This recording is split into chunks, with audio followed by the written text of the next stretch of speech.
নমস্কাৰ, আজি আমি দশম শ্ৰেণীৰ সাধাৰণ গণিতৰ দুটা চলকৰ ৰৈখিক সমীকৰণ চেপ্টাৰটো আলোচনা কৰিম। Linear equation in two variables. তোমালোকে ইতিমধ্যে ক্লাছ 9ত পাই আহিছা দুটা চলকৰ ৰৈখিক সমীকৰণ কাক বোলে। যিবিলাক সমীকৰণৰ দুটা চলক থাকিব আৰু চলকৰ উচ্চতম ঘাত 1 হ'ব, সেইবিলাককে দুটা চলকৰ ৰৈখিক সমীকৰণ বুলি কোৱা। এইবাৰ আমি দশম শ্ৰেণীত দুটা চলকৰ ৰৈখিক সমীকৰণৰ জোৰ সমাধান কৰিবলৈ চেষ্টা কৰিম। জোৰ মানে দুটা ৰৈখিক সমীকৰণ সমাধান কৰিবলৈ চেষ্টা কৰিম। ধৰা হ'ল ৰৈখিক সমীকৰণ দুটা ax a1x plus b1y plus c1 is equal to 0 আৰু a2x plus b2y plus c2 is equal to 0, য'ত a1 square plus b1 square not equal to 0, অৰ্থাৎ a1 আৰু b1 দুয়োটাই একেলগে শূন্য হ'ব নোৱাৰে আৰু a2 আৰু b2 দুয়োটাই একেলগে শূন্য হ'ব নোৱাৰে। c2 শূন্য হওক বা নহওক ইয়াত কোনো মেটাৰ নকৰিব। a1 আৰু b1 দুয়োটাই একেলগে কেতিয়াও শূন্য হ'ব নোৱাৰে। এটা কোনোবা শূন্য হ'ব পাৰিব, আন এটা কেতিয়াও শূন্য হ'ব নোৱাৰে। ফৰ এক্সাম্পল আমি কেইটামান উদাহৰণ দিছো। 2x plus 3y is equal to 5 আৰু 9x minus 7y minus 6 equal 0. এই ক্ষেত্ৰত a1 b1 c1 আৰু a2 b2 c2 কেনেকুৱা হ'ব তোমালোকক উলিয়াই দেখুৱাই দি আছো। তোমালোকে বুজি পাবা লগে লগে। এইটো তোমালোকৰ ইকুৱেল 0 হৈ থকা নাই প্ৰথম সমীকৰণটো, সেইকাৰণে এইটোক আমি প্ৰথমতে ইকুৱেল 0 বনাই ল'ব লাগিব। 2x plus 3y equal 5 আছে, that minus 5 equal to 0 হ'ব। 5টো যেতিয়া বাওঁফালে লৈ আহিম, প্লাছ 5টো ইফালে আহিলে minus 5। আৰু ইয়াত কিবা প্ৰব্লেম আছে নেকি? নাই প্ৰব্লেম। ইয়াত আমি কেনেকৈ লিখিব পাৰোঁ? 9x minus 7y minus 6 equal to 0। এতিয়া প্ৰথম সমীকৰণত x ৰ লগত থকা অংশটো কোৱা হ'ব a1। a1 is equal to হ'ব 2। আৰু দ্বিতীয় সমীকৰণত x ৰ লগত থকাটো কোৱা হ'ব a2। a2 is equal to 9। ঠিক তেনেদৰে প্ৰথম সমীকৰণত y ৰ লগত থকাটো কোৱা হ'ব b1। b1 হ'ব 3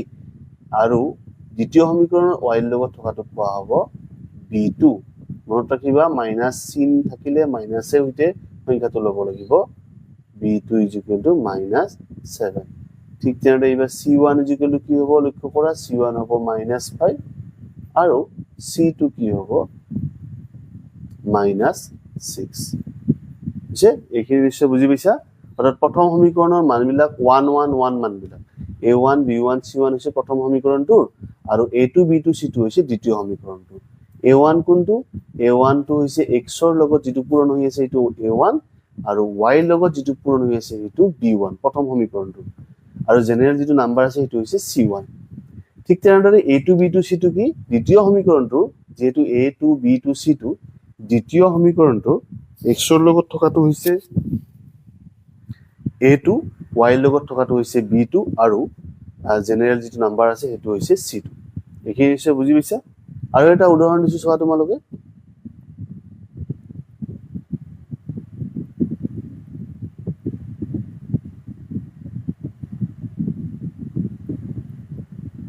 এই দুটা সমীকৰণ 7y minus x equal to 0 আৰু 8x minus 5 equal to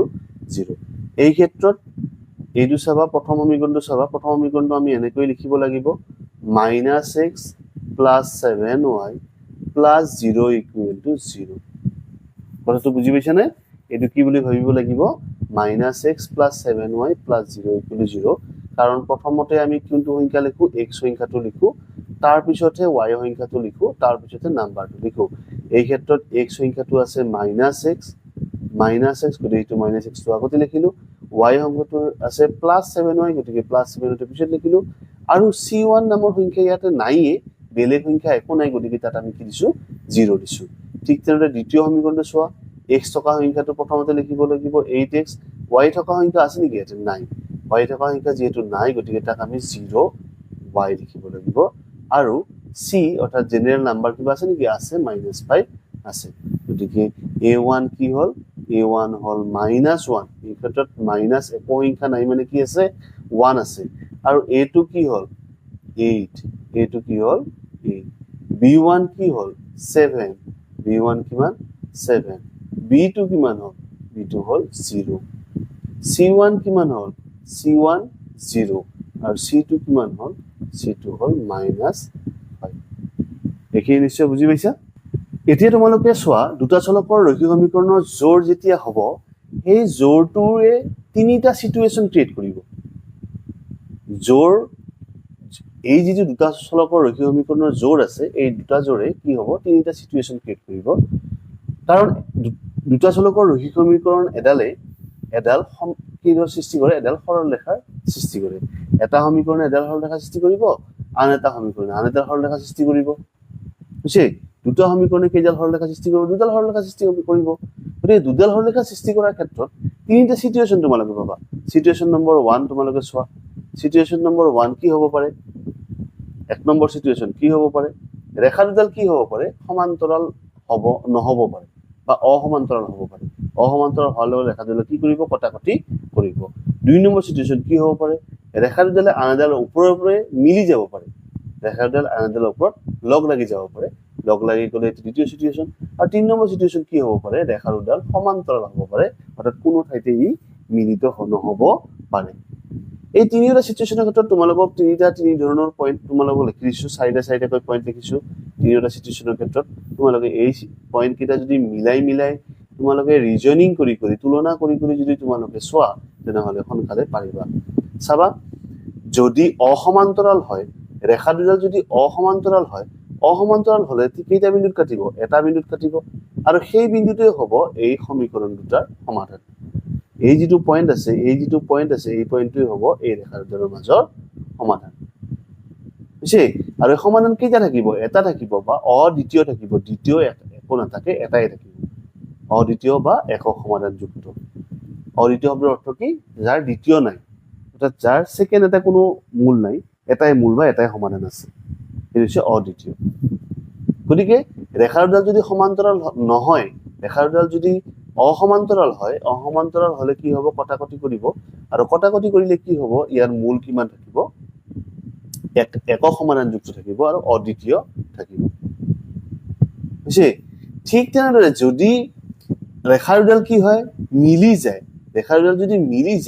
মিলি গ'লে কিমান বিন্দু পাম ইয়াতে মিলি গ'লে কাৰ চিন আছে নহয় ইপিনেও গৈ থাকিব ৰেখা মানে কি ইয়াৰ কোনো শেষ নাই গতিকে ইপিনেও গৈ থাকিব মিলি গ'লে ইয়াৰ বিন্দু কিমান পাবা এইবিলাক তোমালোকে বিন্দু পাবা যিমানে আগবাঢ়ি গৈ থাকিব সিমানে ইয়াৰ বিন্দু ওলাই থাকিব বুঝছে কমন বিন্দু দুটাৰে কমন বিন্দু ওলাই থাকিব গতিকে ইয়াতে মূল কিমান থাকিব বিন্দু বিলাকে যেটো মূল ইয়াৰ মূল কিমান থাকিব অসংখ্য সমাধান থাকিব বা অসংখ্য মূল থাকিব ঠিক তেনেদৰে ৰেখা দুডাল যদি সমান্তৰাল হলে ইয়াত কৰবাত কটাকটি কৰিব নেকি কটাকটি নকৰিলে মূল বা সমাধান থাকিব নেকি নাথাকে এইখিনি নিশ্চয় বুজি পাইছা যেতিয়া কটাকটি কৰিব ইয়াত এটা বিন্দুত কটাকটি কৰিব এটা বিন্দুত কটাকটি কৰিলে এজৰ মূল থাকিব বা এটা মূল থাকিব বা অদ্বিতীয় সমাধানযুক্ত হ'ব যদি মিলি গ'লে ই বহুত বিন্দুত মিলি যোৱাৰ লগে ইয়াত বহুত সমাধান থাকিব অৰ্থাৎ অসংখ্য সমাধানযুক্ত হ'ব আৰু যদি সমান্তৰাল হয় তেনেহ'লে ই কোনো বিন্দুতে মিলিত নহয় আৰু মিলিত নোহোৱাৰ ফলত ইয়াৰ কি হ'ব সমাধান নাথাকিব এতিয়া তোমালোকে চাবা যদি কোনোবা এটা সমীকৰণৰ দুটা সমীকৰণ যদি সমাধান থাকিলে তাক সংগত বুলি ক'বা যদি সমাধান আছে তেতিয়া কি বুলি ক'বা সংগত বুলি ক'বা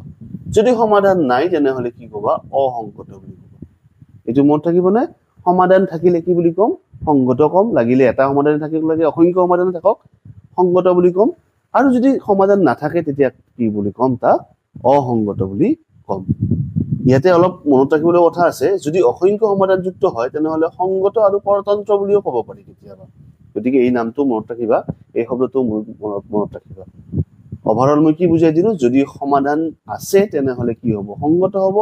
যদি সমাধান নাই তেনেহ'লে অসংগত হ'ব ইয়াতে সমাধান আছে নাই আছে গতিকে ইও সংগতই হ'ব এতিয়া আমি সমীকৰণটো সমাধান নকৰাকৈয়ে আমি আগতীয়াকৈ এটা শৰ্তৰ দ্বাৰা বুজি পাওঁ যে এই সমীকৰণটো সংগত হ'ব নে অসংগত হ'ব এটা বিন্দুত মিলিত হ'ব নে অসংখ্য বিন্দুত মিলিত হ'ব নে ই সমান্তৰাল হ'ব এই সমীকৰণৰ সূত্ৰকেইটা তোমালোকে বুজি ল'বা সূত্ৰকেইটা তোমালোকে মুখস্থ কৰিব লাগিব এই সূত্ৰকেইটা হৈছে যদি ৰেখা দুডাল কটাকটি কৰে বা অসমান্তৰাল হয় তেনেহলে অসমান্তৰাল হবৰ বাবে ইয়াৰ কি যুক্তি লাগিব a1 by a2 not equal to b1 by b2 a1 by a2 b1 by b2 কৰ পৰা পালো সমীকৰণ দুটাৰ পৰা পালো ইতিমধ্যে আমি সমীকৰণৰ পৰা যে a1 b1 a2 b2 উলিয়াব শিকাইছিলো অলপ আগতে a1 b1 কেনেকৈ ইয়াতে উলিয়াব লাগে আমি শিকাইছিলো গতিকে যদি a1 by a2 a1 ক যদি a2 ৰে ডিভাইড কৰো যেটো মান পাম আৰু b1 ক b2 ৰে ডিভাইড কৰি যেটো মান পাম সেই মানটা যদি সমান নহয় তেতিয়া কি হ'ব ৰেখাৰ দুডাল কি হ'ব কটাকটি কৰিব আৰু কটাকটি কৰিলে কিমান সমাধানযুক্ত হ'ব একক সমাধানযুক্ত বা অদ্বিতীয় সমাধানযুক্ত হ'ব তেতিয়া কি হ'ব ই সংগত হ'ব কথাটো বুজি পাইছানে দ্বিতীয়তে যদি ৰেখাৰ দুডাল মিলি যায় তেতিয়া কি হয় কিন্তু শর্ত ফুলফিল হয় তেতিয়া শর্তটো ফুলফিল হয় a1 by a2 equal to b1 by b2 equal to c1 by c2 ওলটাক্রমে a1 by a2 equal to b1 by b2 equal to যদি c1 by c2 হয় তেনেহলে কি হ'ব ৰেখাৰ দুডাল মিলি যাব আৰু মিলি গলে ইয়াৰ কি থাকিব অসংখ্য সমাধান থাকিব আৰু অসংখ্য সমাধান হলে কি হ'ব ই সংগত হ'ব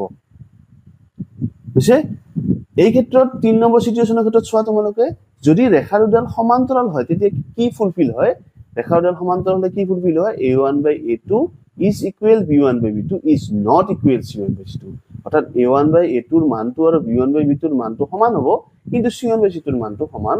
নহব ওলটাক্ৰমে আমি ক'বলৈ গলে যদি a1 by a2 ৰ মানটো আৰু b1 by b2 ৰ মানটো সমান হয় আৰু c1 by c2 ৰ মানটো সমান নহয় তেতিয়া ৰেখাৰ দুডাল কি হ'ব সমান্তৰাল হ'ব ৰেখাৰ দুডাল সমান্তৰাল হলে ইয়াৰ সমাধান নাথাকিব আৰু সমাধান নাথাকিলে ই সংগত নহয় কি হ'ব অসংগত হ'ব তোমালোকে এইটো স্ক্ৰিনশ্বট ৰাখি দিবা আৰু এইখিনি এনেকৈ মিলাই মিলাই পঢ়িবা এটাৰ লগত আনটো তুলনা কৰি পঢ়িবা তেতিয়া তোমালোকৰ সোনকালে মনত থাকিব তোমালোকে এতিয়া অনুশীলনী 3.2 উলিয়াই লোৱা 3.2 ৰ 2 নম্বৰ যেটো কোৱেশ্চন আছে তোমালোকে চোৱা a1 by a2 b1 by b2 আৰু c1 by c2 অনুপাত কিটা ৰিজাই তলৰ ৰৈখিক সমীকৰণৰ জোৰকেইটাৰ বুজোৱা ৰেখাৰ দুডাই এটা বিন্দুত কাটিব নে সমান্তৰাল হ'ব নে লগ লগা হ'ব তাক নিৰ্ণয় কৰা বুঝছে এই ক্ষেত্ৰত তোমালোকে চোৱা প্ৰথম সমীকৰণটো কি দি আছে 2 নম্বৰ 1 নম্বৰ বস্তুটো কি দি আছে 5x - 4y + 8 = 0 আৰু 7x + 6y - 9 = 0 first of all তোমালোকে চাবা x টো প্ৰথমত আছে নে নাই y টো দ্বিতীয়ত আছে নে নাই আৰু সংখ্যাটো লেফট হ্যান্ড সাইডত আছে নে নাই আৰু ইকুৱেল 0 আছে নে নাই এইখিনি যদি ওকে আছে তেনেহলে তোমালোকে a1 b1 আৰু c1 উলিয়াই লবা x নিজৰ জায়গাত আছে y নিজৰ জায়গাত আছে আৰু সংখ্যাটো নিজৰ জায়গাত আছে আৰু 0 টো নিজৰ জায়গাত আছে গতিকে এই দুটা সমীকৰণৰ ক্ষেত্ৰত এটো ওকে আছে ওকে থাকিলে আমি কি লিখিব পাৰিম ইয়াত কি আছে ইয়াত আছে a1 কি আছে a2 কি আছে আমি প্ৰথমতে এনেকৈ লিখি ললো b1 b2 কিমান আৰু c1 c2 কিমান আছে চোৱাচোন a1 কিমান আছে প্ৰথম সমীকৰণটোৰ x ৰ লগত থকাটো হৈছে a1 5 আছে b1 কিমান আছে প্ৰথম সমীকৰণটোৰ y ৰ লগত থকাটো হৈছে b1 কিমান আছে 4 নে -4 4 নহয় কি আছে -4 আছে আৰু c1 কোনটো প্ৰথম সমীকৰণ যেটো নম্বৰ আছে এক্সট্ৰা কৈ হেতু হৈছে c1 কিমান আছে +8 আছে গতিকে 8 বুঝছে এইবাৰ a2 হলে দ্বিতীয় সমীকৰণ যাব লাগে দ্বিতীয় সমীকৰণ x ৰ লগত থকাটো হৈছে a2 কিমান আছে 7 আছে b2 কিমান আছে +6 আছে বা 6 আছে আৰু c2 কিমান আছে -9 আছে প্ৰথমতে এনেকৈ তোমালোকে উলিয়াই লবা a1 b1 c1 a2 b2 c2 নিশ্চয় উলিয়াব পাৰিবা এটো বুঝছে তাৰ আগতে তোমালোকে চাই লবা দেই x নিজৰ জায়গাত আছে নাই প্ৰথমটো x থাকিব লাগিব দ্বিতীয়টো y থাকিব লাগিব তৃতীয়টো নাম্বাৰ থাকিব লাগিব that is equal to 0 থাকিব লাগিব তাৰ পিছতে a1 a2 আৰু a1 b1 c1 a2 b2 c2 উলিয়াই লব লাগিব এইখিনি প্ৰথমতে তোমালোকে কৰি লবা বুঝছে এইবাৰ আমি কি চেক কৰিম আমাক কি প্ৰমাণ কৰিব দিছে আমাক কি বিচাৰি উলিয়াব দিছে যে বিন্দুটো এটা বিন্দুত কাটিব নে সমান্তৰাল হ'ব নে মিলি যাব তাৰ কাৰণে আমাক কি লাগিব a1 by a2 লাগিব a1 by a2 কিমান হ'ব a1 ৰ মান কিমান আছে 5 a2 ৰ মান কিমান আছে 7 কটাকটি যায় নেকি না যায় গতিকে a1 by a2 = 5 by 7 হয় এইবাৰ আমি কি চাম b1 by b2 চাম এবাৰ কি চাম b1 by b2 চাম -4 by 6 b1 কিমান আছিল -4 আৰু b2 কিমান আছিল -6 এটো কটাকটি যায় না যায় 2 ৰে হৰণ যায় 2 2 4 2 3 গুণ 6 that is equal to -2 by 3 প্ৰথমতে এবাৰ তোমালোকে লক্ষ্য কৰা যে a1 by a2 ৰ মানটো b1 by b2 ৰ মানৰ লগত সমান আছে নে নাই কি দেখিলা a1 বাই a2 মানটো দেখিলা 5/7 বা 7/5 আৰু b1 বাই b2 মানটো দেখিলা -2/3 বা 3/2 সমান হয় নেকি নিশ্চয় নহয় কি দেখিলো যে ইয়াত কি দেখিলো এতেকে a1 by a2 not equal b1 by b2 যেতিয়া not equal হয় তোমালোকে c1 বাই c2 উলিয়াৰ কোনো প্ৰয়োজনই নাই c1 বাই c2 তোমালোকে উলিয়াবই নালাগে কাৰণ a1 by a2 not equal b1 by b2 আমাৰ ফৰ্মুলা আছে বুঝে যদি সমান নহয় a1 বাই a2 আৰু b1 বাই b2 যদি সমান নহয় তেনেহলে c1 বাই c2 তোমালোকে উলিয়াব নালাগে বুঝে যদি সমান হয় তেতিয়া তোমালোকে c1 বাই c2 উলিয়াই লবা ইয়াত দেখিছো আমি a1 বাই a2 আৰু b1 বাই 2 সমান নহলে কি আছিল কোনটো সূত্ৰ আছিল প্ৰথমটো আছিল সমান নহলে কি আছিল এনেকুৱা কটাকটি কৰিছিল বিন্দুটো কটাকটি কৰিছিল গতিকে এটা বিন্দুত এতেকে ৰেখা দুডাল কি হ'ব এটা বিন্দুত কাটিব ৰেখা দুডাল কি হ'ব এটা বিন্দুত কাটিব এটা বিন্দুত এতিয়া তোমালোকে চোৱা 2 নম্বৰটো 3.2 অনুশীলনীৰ 9x plus 3y plus 12 equal to 0 okay আছে নে ওকে আছে x x এর জায়গায় আছে y y এর জায়গায় আছে নাম্বারটো নাম্বার জায়গাতে আছে 18x plus 6y plus 24 equal to 0 okay আছে নে চোৱা x x এর জায়গাতে আছে y y এর জায়গাতে আছে নাম্বারটো নাম্বার জায়গাতে আছে গতিকে a1 হল 9 a2 হল 18 b1 হল 3 b2 হল 6 c1 হল 12 c2 হল 24 এতিয়া আমি কি উলিয়াব লাগে তোমালোকে জানা a1 by a2 উলিয়াব লাগে a1 by a2 is 9 by 18 কটাকটি যায় 9 1 গুণ 9 9 ৰে হৰণ যায় 9 2 গুণ 18 that means 1 by 2 b1 by b2 আমি কৰিব লাগিলে b1 by b2 কিমান আছে 3 by 6 এটো কটাকটি যায় 3 ৰে 3 1 গুণ 3 3 2 গুণ 6 গতিকে 1 by 2 মান দুটা চোৱাচোন একে হৈছে নে হোৱা নাই একে হৈছে একে হলে কি উলিয়াব লাগিব c1 by c2 উলিয়াব লাগিব যদি একে নহয় তেনেহলে c1 by c2 উলিয়াব নালাগে এতিয়া আমি কো c1 by c2 that is equal to c1 কিমান আছে 12 c2 কিমান আছে 24 12 ৰে হৰণ যায় তোমালোকে 12 ৰে হৰণ কৰিব নোৱাৰিলে বেলেগৰে হৰণ কৰিব সৰু সৰু সংখ্যাৰে 12 গুণ 12 12 2 গুণ 24 গতিকে 1 by 2 কি দেখিলো এতে আমি কি দেখিলো a1 by a2 b1 by b2 ৰ সমান আকৌ c1 by c2 ৰ সমান a1 by a2 b1 by b2 c1 by c2 পৰস্পৰ সমান কোনটো সিচুৱেচন আহিল দ্বিতীয় সিচুৱেচনটো আহিল অৰ্থাৎ ৰেখা দুডাল কি হ'ব মিলি যাব এতেকে ৰেখা দুডাল কি হ'ব মিলি যাব ৰেখা দুডাল কি হ'ব মিলি যাব এতিয়া তোমালোকে 2 3 নম্বৰটো চোৱা 2 3 নম্বৰটো কি দিয়া আছে 6x - 3y + 10 = 0 2x - y + 9 = 0 প্ৰথমতে চোৱা ওকে আছে নে নাই x এর জায়গায় x আছে y এর জায়গায় y আছে নাম্বার জায়গায় নাম্বার আছে ইকুয়াল 0 আছে ঠিক আছে x এর জায়গায় x y এর জায়গায় y নাম্বার জায়গায় নাম্বার ইকুয়াল 0 ঠিক আছে গতিকে প্রথমতে আমি কি উলিয়াইলাম a1 a2 কিমান আছে উলিয়াইলাম 6 2 b1 b2 কিমান আছে উলিয়াইলাম -3 আৰু কি ইয়াতে একো নাই মানে কি আছে 1 আছে ইয়াতে একো নাই মানে ইয়াতে কি আছে এটা 1 আছে গতিকে -1 আৰু c1 by c2 = কিমান আছে 10 by 9 আছে 10 আৰু 9 আছে গতিকে আমি কি উলিয়াব লাগিব a1 by a2 উলিয়াব লাগিব a1 কিমান আছে 6 a2 কিমান আছে 3 2 ৰে হৰণ যায় 2 3 গুণ 6 2 1 গুণ 2 3 by 1 that is equal to 3 b1 by b2 = আমি চাও -3 by -1 minus কটাকটি goal 3 by 1 hall that is equal to 3 hall a1 by 2 আৰু b1 by 2 সমান হল নে সমান হলে আমি c1 by c2 উলিয়াব লাগিব c1 by c2 = 10 by 9 যেটো কম কটাকটি কৰিব নোৱাৰি গতিকে দেখা গল কি a1 by a2 আৰু b1 by b2 সমান কিন্তু c1 by c2 সমান নহয় a1 by a2 আৰু b1 by 2 সমান কিন্তু c1 by c2 সমান নহয় সমান নোহোৱাৰ কাৰণে কোনটো সিচুৱেচন আছে 3 নম্বৰ সিচুৱেচন আহিল 3 নম্বৰ সিচুৱেচন মতে কি আছিল ৰেখা দুডাল কি আছিল সমান্তৰাল হ'ব ঠিক ৰেখা দুডাল কি হ'ব সমান্তৰাল হ'ব এতিয়া তোমালোকে চোৱা 3 নম্বৰ প্ৰশ্নটো কি দিয়া আছে চোৱা a1 by a2 b1 by b2 আৰু c1 by c2 অনুপাত কিটা ৰিজাই নিৰ্ণয় কৰা তলৰ ৰৈখিক সমীকৰণ যোৰকেইটা সংগত নে অসংগত এতিয়া শব্দটো কি দি আছে সংগত নে অসংগত শব্দটো দিয়া আছে তোমালোকক ইতিমধ্যে শিকাইছো সংগত মানে সমাধান থকা আৰু অসংগত মানে সমাধান নথকা সমাধান ক'ত আছিল কটাকটি কৰাটোত সমাধান আছিল অৰ্থাৎ a1 by a2 not equal to b1 by b2 সংগত আছিল আৰু মিলি যোৱাটোত সংগত আছিল অৰ্থাৎ a1 by a2 equal b1 by b2 equal c1 by c2 সংগত আছিল এতিয়া আমি সমীকৰণ দুটাৰ x y আৰু সংখ্যাটো নিজৰ জায়গাত আছে নে চাই লম দেখিলা যে x নিজৰ জায়গাত আছে y নিজৰ জায়গাত আছে কিন্তু 5 নিজৰ জায়গাত নাই দ্বিতীয় সমীকৰণটোৰ x আৰু y নিজৰ জায়গাত আছে যদিও 7 নিজৰ জায়গাত নাই গতিকে আমি উলিয়াই লম লাহে লাহে তোমালোকে এনেকৈ কৰিব পৰা হবা কিন্তু এতিয়া তোমালোকে প্ৰথম এনেকৈ কৰিব নালাগে আগতে নিজৰ জায়গাত আনি লৈ কৰিবা 3x + 2y + 5 টো হিপিনৰ পৰা ইপিনে আহিলে কি হ'ব -5 হ'ব ঠিক তেনেদৰে 2y6 - 3y 7 টো হিপিনে আছে গতিকে ইপিনে আহিলে কি হ'ব -7 = 0 হ'ব বুজিছেনে সমীকৰণ দুটা একদম ওকে হৈ গল এতিয়া x x ৰ জায়গাত থাকিল y y জায়গাত থাকিল নাম্বাৰ জায়গাত থাকিল x x ৰ জায়গাত থাকিল y y জায়গাত থাকিল নাম্বাৰ জায়গাত থাকি গল গতিকে a1 কিমান হল 3 a2 কিমান হল 2 b1 কিমান হল 2 b2 কিমান হল -3 তোমালোকে চাই যাবা ইপিনে আৰু c1 কিমান হল -5 c2 কিমান হল -7 বুঝে এতিয়া আমি কি চাম a1 by a2 চাম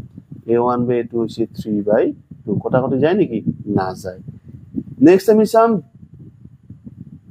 আমি চাম b1 by b2 b1 by b2 কি হ'ব b1 by b2 আছে 2 by -3 এটা কিন্তু -2 by 3 একে হল নে বেলেগ হল 3 by 2 -2 by 3 একে নহল বেলেগ হল বেলেগ হলে আৰু c1 by c2 উলিয়াব লাগিব নেকি নালাগে a1 by a2 not equal b1 by b2 আমি লিখিব পাৰিম যে a1 by a2 not equal b1 by b2 মানে কি আছিল ৰেখাডাল কি আছিল কটাকটি কৰি আছিল কটাকটি কৰিলে সমাধান আছে নাই আছে সমাধান আছে বুলি কি হ'ব ই কি হ'ব সংগত সমাধান থাকিলে কি হ'ব সংগত হ'ব 3 নম্বৰটো চোৱা 2 নম্বৰ চোৱা 2y6 - 3y = 8 নিজৰ ঠাইত নাই 8 টো নিজৰ ঠাইত লৈ আহা 2y6 - 3y -8 = 0 বুঝে আৰু এটা সমীকৰণ কি আছে 4x - 6y = 9 9 টো নিজৰ জায়গাত নাই গতিকে 4x - 6y -9 = 0 গতিকে a1 কিমান হল 2 হল a2 কিমান হল 4 হল b1 কিমান হল -3 b2 কিমান হল -6 c1 কিমান হল -8 c2 কিমান হল -9 এতিয়া আমি কি চাম এ থেকে a1 by a2 চাম a1 by a2 কি আছে 2 by 4 কটাকটি যায় নেকি যায় 2 1 গুণ 2 2 2 গুণ 4 1 by 2 a1 by a2 হৈ গল b1 by b2 চাম এবাৰ b1 by b2 কি আছে -3 by -6 মাইনাস কটাকটি গল 3 1 গুণ 3 3 2 গুণ 6 গতিকে 1 by 2 a1 by 2 এর b1 by b2 কি হল equal hall a1 by a2 আৰু b1 by b2 ইকুয়াল হোৱাৰ লগে লগে আমি কোনটো উলিয়াব লাগিব c1 by c2 উলিয়াবই লাগিব must be c1 by c2 কিমান আছে -8 by -9 -7 কটাকটি গল গতিকে 8 by 9 কি দেখা পালো যে a1 by a2 আৰু b1 by b2 সমান কিন্তু c1 by c2 সমান নহয় এটো কোনটো সিচুৱেচন আছিল এটো সিচুৱেচন আছিল সমান্তৰাল সৰলৰেখাৰ সিচুৱেচন এতিয়া সমান্তৰাল সৰলৰেখাৰ সিচুৱেচনত কি হ'ব সমান্তৰাল সৰলৰেখা মানে কেইটা বিন্দু কটাকটি কৰিছে এটা বিন্দু কটাকটি কৰা নাই তাৰ মানে ইয়াৰ সমাধান নাই আৰু সমাধান নোহোৱাৰ বাবে ই কি হৈ গল সমাধান নহলে কি হয় অসংগত এতিয়া তোমালোকে চোৱা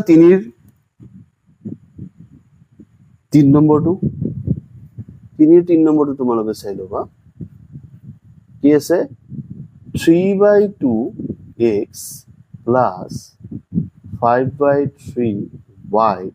is equal to 7 এই যদি তোমালোকে এনেকে ভগ্নাংশৰ হিচাপে যদি কৰিব নোৱাৰা তেনেহলে সৰল কৰি লবা 3 আৰু 2 লসাগু কিমান হ'ব 6 হ'ব 2 ৰে 6 কেইবাৰ 3 বাৰ 3 3 গুণ কিমান 9x প্লাস 3 ৰে 6 হৰণ কৰিলে হ'ব 2 বাৰ 2 5 গুণ হ'ব 10y is equal to 7 ভগ্নাংশ আছে গতিকে বজ্ৰ পূৰণ কৰিব লাগিব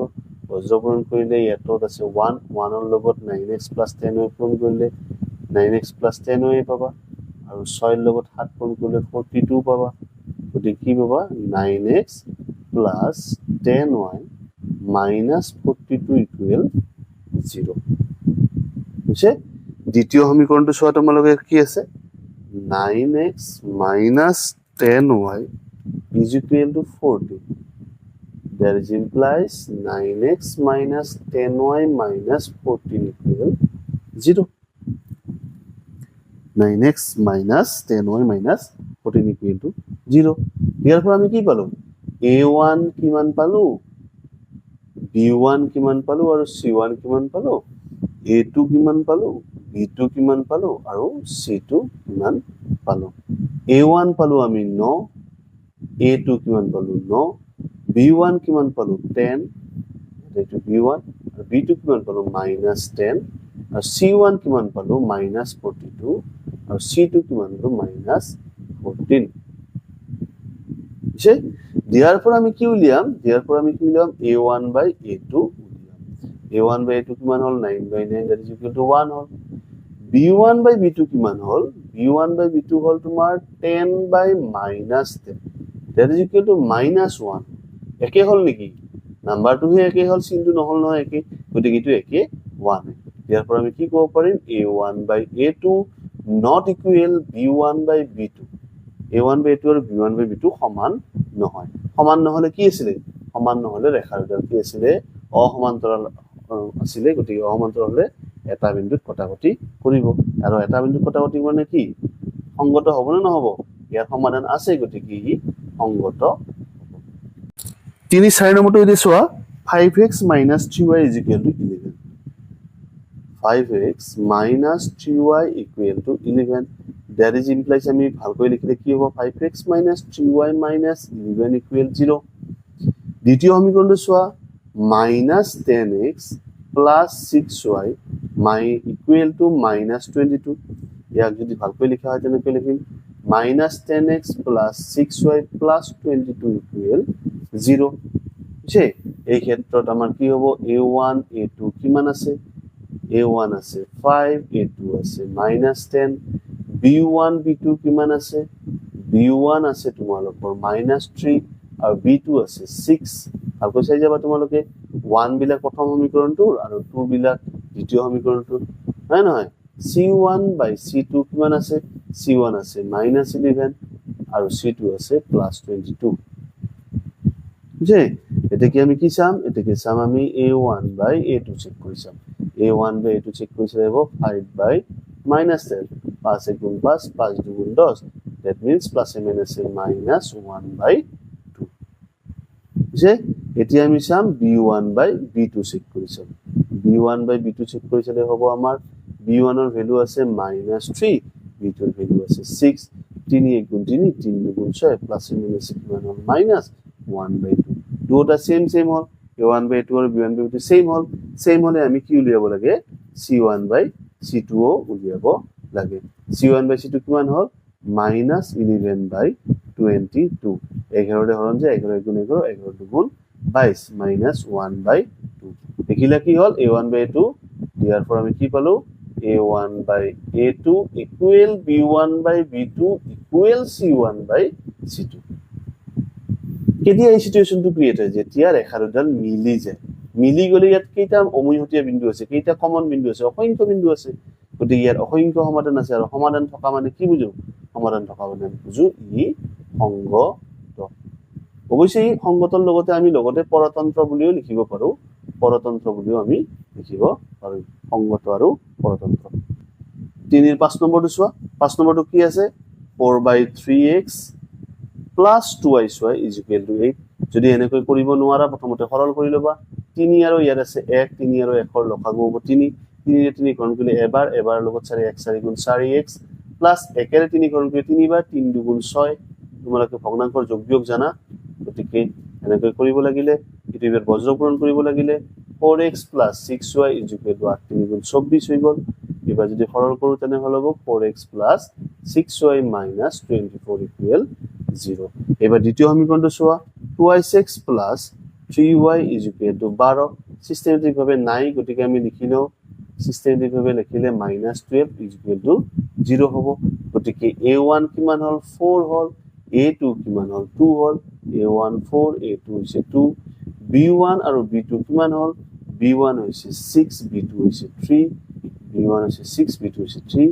c1 আৰু c2 কিমান হল c1 হৈছে -24 c2 হৈছে -12 -24 -12 এতেকে আমি কি উলিয়াম a1 by a2 উলিয়াম a1 by a2 উলিয়ালে কি হ'ব 4 by 2 হ'ব 2 ৰে 4 হৰণ যায় 2 2 গুণ 4 গতিকে answer hall 2 b1 by b2 আমি চেক কৰি চাম b1 into 6 by 3 হল